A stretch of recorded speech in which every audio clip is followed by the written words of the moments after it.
Quand on prend le tourisme, un préalable important, pour moi, c'est la question des statistiques et la fiabilité des chiffres, les statistiques. J'ai essayé de fouiller un peu, naviguer un peu. Il y a quelques chiffres que j'ai pu glaner par-ci, par-là. J'ai utilisé ce qui est des chiffres publics. Je ne suis pas allé dans des institutions pour faire une recherche spécifique. Je ne suis pas non plus allé à l'Institut de statistique pour avoir quelque chose de plus affilié. Mais les chiffres qui sont disponibles en ligne. Et je me suis rendu compte que sur la dizaine d'années en arrière, on n'a pas de chiffres tous les ans. Peut-être mes sources d'information. Mais aussi, on n'a pas de chiffres dans tous les paramètres les plus importants, notamment les recettes. Quand on a un événement, par exemple les Vodun Days à Ouidah, qu'est-ce qu'on a eu comme recette? Il faut pouvoir capter ces éléments-là. Combien de visiteurs? Il y a un chiffre qui a circulé, 300 et quelques mille. 435 000, voilà, visiteurs pour les 3 jours. Mais on n'arrive pas toujours à apprécier la contribution du tourisme au PIB. Encore que le tourisme est très dynamique au Bénin.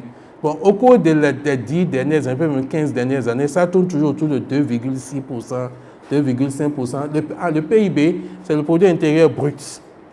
Donc, c'est l'ensemble des richesses qui sont produites à l'intérieur d'un pays.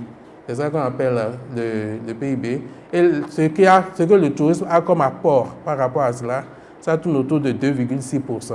C'est faible par rapport à la moyenne mondiale, qui tourne plutôt autour de 5%. Et je sais que l'ambition du gouvernement en 2017, c'était de porter ce chiffre, de faire en tout cas bouger ce chiffre de 2,6 à 10% au bout de 10 ans. Donc, où est-ce qu'on en est aujourd'hui? Ça, c'est des choses. Puisque si on arrive à, disons, consolider, à augmenter la contribution du tourisme au PIB, de façon directe ou indirecte, ça impacte ce qu'on appelle le panier de la ménagère. Et au niveau des acteurs, n'est-ce pas, ça veut dire qu'il y a plus de jobs qui sont créés, il y a plus d'opportunités, il y a plus de compétences, il y a plus de pratiques, donc, etc. Donc, voilà quelques éléments que j'ai pu glaner. Mais pour moi, ce qui est extrêmement important ici, et c'est un préalable important pour une lisibilité de la contribution du patrimoine à un impact socio-économique, c'est la question des statistiques. Dans d'autres pays, au Mali par exemple, on publie ces chiffres-là tous les ans.